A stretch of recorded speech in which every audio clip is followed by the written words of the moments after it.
बहुत लक्की हो भाई जो आप इस वीडियो पे क्लिक कर दिया। जी हाँ, आप बहुत लक्की हो, आप बहुत लक्की हो भाई, आप वीडियो पे क्लिक कर दिया, बहुत लक्की हो भाई, आप बहुत लक्की हो। इससे पहले हमने पार्ट 1 वीडियो में कुछ आपके लिए बता रखे हैं, इंपॉर्टेंट बातें कुछ बता रखे हैं, आप उनको भी देख लीजिएगा चैनल पे जाके, ठीक है। बट उनसे पहले आप पार्ट 2 वीडियो को देखिए, जो कि आज हम इस वीडियो में बताने वाले हैं कि पढ़ा हुआ प्रश्न परीक्षा में नहीं आए तो क्या करें। हाँ, या फिर आप यूं कहिए कि किसी प्रश्न का उत्तर परीक्षा में नहीं आए तो क्या करें। जैसे मान लीजिए आपको हम थोड़ा सा यहाँ पे हिंट्स देके समझाऊं, जैसा कि मैंने कहा बहुत लक्की हैं आप, तो यहाँ पे हम साबित कर देंगे कि सच में आप बहुत लक्की हो भाई, आप बहुत लक्की हो जो इस वीडियो पे क्लिक कर दिया। लाइक जब आप एग्जाम देने जाएंगे तो वहाँ पे क्वेश्चन पेपर में बहुत से क्वेश्चन रहेंगे भाई, बहुत से क्वेश्चन रहेंगे। तो इन बहुत से क्वेश्चन में से कुछ क्वेश्चन ऐसे आएंगे जो कि आप पढ़ाई ही नहीं करके गए हैं। आई मीन वो क्वेश्चन आपको याद नहीं है, आप पढ़ाई नहीं किया, उनके बारे में कुछ नहीं जानते हैं।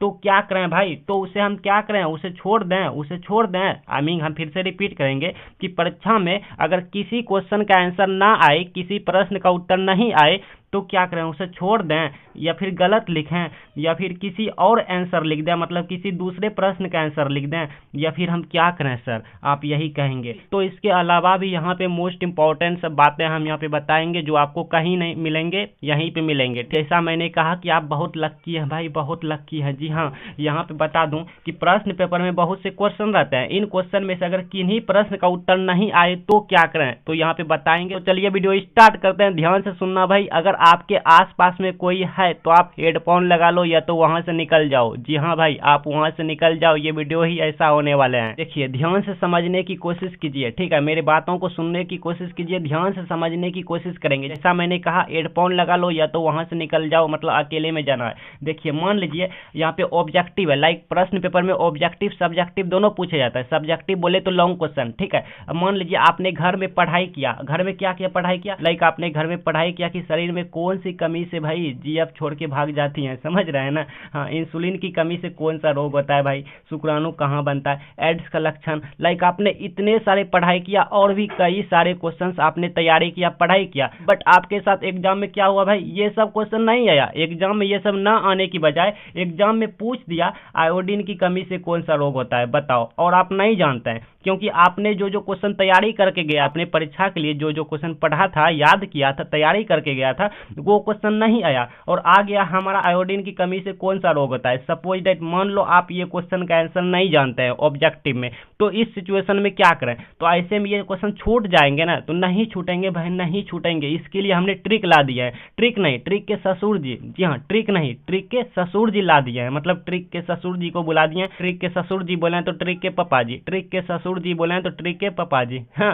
ट्रिक के पापा जी। तो इनसे हम आपको मिलाऊंगा, ट्रिक के पापा जी से, आई मीन ट्रिक के ससुर जी से आपको हम यहाँ पे इसी वीडियो में मिलाऊंगा, ठीक है। बट उससे पहले सब्जेक्टिव से आपको मिलवाएंगे कि सब्जेक्टिव क्वेश्चन में, आई मीन लॉन्ग क्वेश्चन में आपको कुछ नहीं आए तो क्या करें। बता दूं ऑब्जेक्टिव आपके सामने बहुत से रहेंगे, तो इन बहुत से में से मान लो आप इसका आंसर नहीं जानते हो, लाइक और ऑब्जेक्टिव है, इसका आंसर आप नहीं जानते हैं, इसका आंसर नहीं जानते हैं, लाइक ऐसे बहुत से ऑब्जेक्टिव क्वेश्चन रहेंगे, इसका आंसर आप नहीं जानते। तो इस सिचुएशन में कैसे होगा, कौन काम देगा भाई एग्जाम में, तो ट्रिक के ससुर जी से आपको हम बात करवा दूंगा, वही आपको काम देगा एग्जाम में। कैसे बात करेंगे इसी वीडियो में आपको हम करवा दूंगा भाई, बने रहो वीडियो पे एंड तक। तभी तो मैंने कहा भाई कि आप बहुत लक्की हो, ऐसा वीडियो कहीं नहीं मिलेंगे आपको, यहीं पे मिलेंगे। तो ट्रिक के ससुर जी आई मीन पापा जी ही आपको बता देंगे कि ऑब्जेक्टिव में अगर किसी प्रश्न का उत्तर सही उत्तर ना आए तो कैसे वहां पे सही उत्तर चिन्ह लगाएं, वो भी आपको आ जाएंगे। अगर आप कुछ भी तैयारी नहीं किया, मान लो ये क्वेश्चन आप नहीं पढ़ाई किए हैं, इसका करेक्ट आंसर नहीं जानते, तो भी एग्जाम में सही उत्तर हो जाएंगे। बिलीव नहीं होता होगा मेरी बातों पर, आपको यकीन नहीं होता होगा। और ऐसे बहुत से ऑब्जेक्टिव है जिसका आंसर आप नहीं जानते हैं, तो भी वो जान जाएंगे एग्जाम में। ऐसा वो ट्रिक है कि समझ रहे हैं, मतलब ट्रिक के पापा जी है, ट्रिक नहीं, ट्रिक के पापा जी है। आपको हम उनसे मिलवाऊंगा, ठीक है, आप मिलवाऊंगा, लेकिन उनसे पहले मैं सब्जेक्टिव बता दूं भाई, ठीक है, मैं तो सब्जेक्टिव बता ही दूंगा, लेकिन ट्रिक जो है, ट्रिक्स के लिए आप उनसे मिल लीजिएगा। इसी वीडियो में आपको मिलवाऊंगा, कैसे मिलना है, कैसे बात करना है, सब कुछ बता दूंगा भाई। घबराओ मत यार, घबराओ मत। मान लो आपके क्वेश्चन पेपर में सब्जेक्टिव क्वेश्चन, लाइक जैसा भी आपके पास क्वेश्चन रहे भाई, ऐसा नहीं कि यही क्वेश्चन, सब क्वेश्चन में ट्रिक लगेगा भाई, सब क्वेश्चन में ट्रिक लगेगा। तो हमने मान लिया एक आपको डेमो दिखा रहे हैं भाई, डेमो सिखा रहे हैं, डेमो से ही सब कुछ होता है भाई। मान लो हमने आपको डेमो बता दिया इस ट्रिक पे, तो ये जो तरीका बताएंगे, ट्रिक बताएंगे, आप सभी क्वेश्चन में लगा लीजिएगा, अप्लाई कर लीजिएगा। मान लीजिए जैसे भाई आपको विद्युत मोटर का सिद्धांत नहीं आता है, आपको विद्युत मोटर का सिद्धांत नहीं आता है, एक पल के लिए मान लीजिए हाथ से चला जाएगा, पॉकेट से चला जाएगा, तो नहीं जाएगा भाई। यहाँ पे आपको हम ट्रिक बता रहे हैं, चलिए काम की बातें करते हैं। तो आपको अगर इसके बारे में कुछ नहीं आता है, फिर भी आपको इस तरह से लिखना है, इस तरह से लिखना है कि विद्युत मोटर का सिद्धांत, ठीक है, ब्लैक पेन से अंडरलाइन करना है स्केल से। अब यहाँ पे लिखना है विद्युत मोटर का सिद्धांत वह है कि, या उसे कहते हैं कि, ठीक है। इतना लिखने के बाद, ठीक है, जैसा भी क्वेश्चन है इतना करने के बाद अब यहाँ पे क्या लिखें ये भी बता रहा हूँ। यहाँ पे जो है ना, इसी से रिलेटेड पहले ऑब्जेक्टिव में आ जाना भाई। देखिए ध्यान से समझने की कोशिश कीजिए, इसी से मिलता जुलता अगर कोई ऑब्जेक्टिव मिल जाए तो हमारा काम बन जाएगा, नहीं मिले तो भी काम बनेगा। आप थोड़ा सा और रुक जाइए वीडियो पे, और अभी तो पापा जी से मिलना बाकी है। तो विद्युत मोटर है, विद्युत मोटर हम ऑब्जेक्टिव में आ जाएंगे भाई, ऑब्जेक्टिव में आइए, ऑब्जेक्टिव में खोजना है विद्युत मोटर रिलेटेड कुछ, और भी हम यहाँ पे आपके सारे डाउट क्लियर करेंगे भाई कि एग्जाम में अगर किसी क्वेश्चन का आंसर नहीं आए तो क्या करें, उसे छोड़ दें, गलत लिखें, कोई दूसरे प्रश्न का उत्तर लिख दें, या फिर सब बताऊंगा भाई, सब बताऊंगा। थोड़ा सा वीडियो पर रुक जाइए भाई, आपको हम यहाँ पे विद्युत मोटर खोज रहे हैं जी। देखिए विद्युत मोटर सिद्धांत मिल गया ऑब्जेक्टिव में, अगर नहीं मिलता तो भी आपको हम दूसरा उपाय बताते हैं, वो भी बताएंगे। देखिए मान लीजिए विद्युत मोटर परिवर्तित करता है, अगर आपको इसका आंसर नहीं मालूम है तो ट्रिक के ससुर जी, आई मीन ट्रिक के पापा जी ही आपको बता देंगे इसका करेक्ट आंसर, ठीक है। अभी आपको नहीं समझ आते होंगे मेरे बात, सोचते होंगे ये क्या क्या बोल रहा है, ठीक है।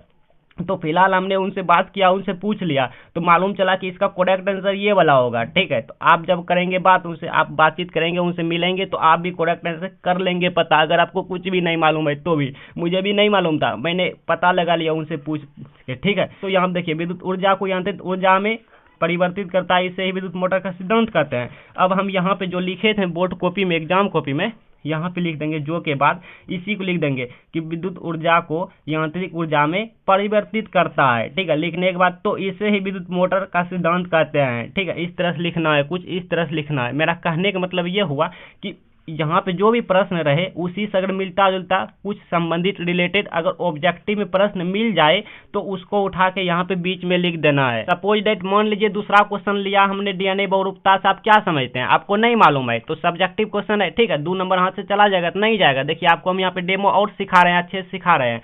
तो इस तरह से लिखना है बोर्ड एग्जाम कॉपी में, डीएनए बहुरूपता टॉपिक, और यहाँ पे लिखना डीएनए बहुरूपता से हम यह समझते हैं कि, अब की लिखने के बाद छोड़ देना है, डॉट डॉट आपको नहीं करना है, एकदम सादा रखना है। अब डीएनए बहुरूपता रिलेटेड ऑब्जेक्टिव में आ जाना, इसी प्रश्न में आ जाना ऑब्जेक्टिव में। डीएनए हमारा टॉपिक है, मेन टॉपिक है, डीएनए रिलेटेड जो भी मिलेगा डीएनए संबंधित उसको उठा के लिख देना। जैसे मान लीजिए डीएनए में नाइट्रोजन के क्षार एक साथ किस बंधन से जुड़े होते हैं, तो अगर आप वो वीडियो देखेंगे, पापा जी से मिलेंगे, तो इनका करेक्ट आंसर सही करके चूज करके किस की जगह पे यहाँ पे रख देंगे, ठीक है। और यहाँ से उठा के यहाँ तक लिख देंगे। कहाँ पे लिखेंगे भाई, यहाँ पे लिखेंगे, बीच में लिखेंगे, ठीक है। और अगर देखते हैं डीएनए रिलेटेड 1-2 और मिल जाए क्वेश्चन तो अच्छी बात है, नहीं मिले तो भी काफ़ी है, क्योंकि 2 नंबरिया क्वेश्चन 20 से 30 वर्ड में आंसर देना होता है। यहाँ भी मिल गया डीएनए रिलेटेड कि विशिष्ट स्थलों पर डीएनए को काटने वाले एंजाइम को क्या कहते हैं, तो वो उनसे पापा जी से हमने बात किया तो यहाँ पे पता चला। तो आप ट्रिक से मिलने के बाद ये वाला यहाँ पे क्या की जगह पे 4 ऑप्शन में से जो सही है यहाँ पे रख देंगे, ठीक है। और यहाँ से यहाँ तक उठा के लिख देंगे, इनको भी लिख देंगे इसी के बीच में, ठीक है। लिखने के बाद तो लास्ट में लिखेंगे तो इसे डीएनए बहुरूपता कहते हैं, कुछ इस तरह से। बात कर लेते हैं अगर ऑब्जेक्टिव में नहीं मिले तो, जैसे विद्युत मोटर हमने यहाँ पे ऑब्जेक्टिव में खोजा और भी डीएनए बहुरूपता हमने ऑब्जेक्टिव में खोजा।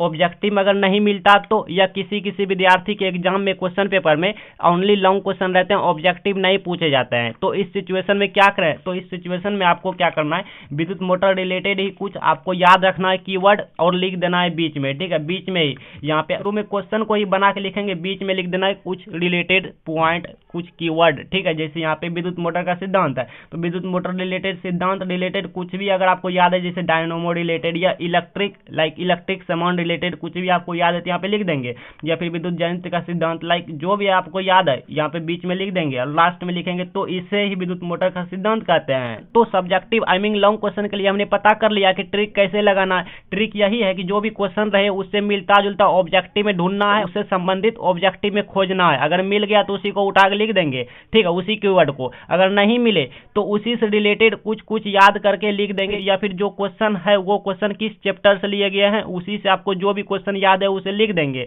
लाइक जैसे डीएनए, तो डीएनए रिलेटेड बहुत सारा कीवर्ड होता है, जैसे डीएनए क्या है, डीएनए फिंगरप्रिंट का उपयोग, डीएनए का महत्वपूर्ण, ठीक है, लाइक ऐसे ही बहुत से हैं टॉपिक रिलेटेड, तो आप वो बीच में कीवर्ड लिख देंगे। अब बात कर लेते हैं कि किसी प्रश्न का उत्तर परीक्षा में नहीं आए तो क्या करें, तो उसे छोड़ दें। तो सबसे पहले उसे नहीं छोड़ना है। क्यों भाई? क्योंकि अगर आप छोड़ेंगे तो उस क्वेश्चन का नंबर 0 नंबर देंगे, एग्जामिनर आपको 0 नंबर देंगे, और ऐसे में आप फेल कर जाएंगे या तो नंबर कम लाएंगे और घर में लात जूता खाएंगे, गांव में बदनामी होगी कि वो फलनामा के बेटा फेल करी गए। हाँ, आपको छोड़ना नहीं है, ठीक है। अब नंबर 2 में गलत लिखें। देखिए गलत नहीं लिखना है, क्योंकि गलत लिखेंगे तो आपका बहुत से नंबर कट हो जाएंगे। अब यहाँ देखिए कोई और आंसर लिखें, आई मीन किसी दूसरे प्रश्न का वहां पे उत्तर लिख दें जो क्वेश्चन नहीं जानते हैं, तो नहीं, ऐसा भी आपको नहीं करना है। क्योंकि अगर आप किसी दूसरे प्रश्न का उत्तर लिखेंगे तो एग्जामिनर आपके कॉपी जब चेक करेंगे तो उन्हें कुछ भी समझ नहीं आएंगे, क्योंकि पूछा गया है बैल का नाम लिखें और आप बता रहे हैं गाय का नाम। समझ रहे हैं ना? क्वेश्चन में मान लो पूछा है बैल का नाम लिखें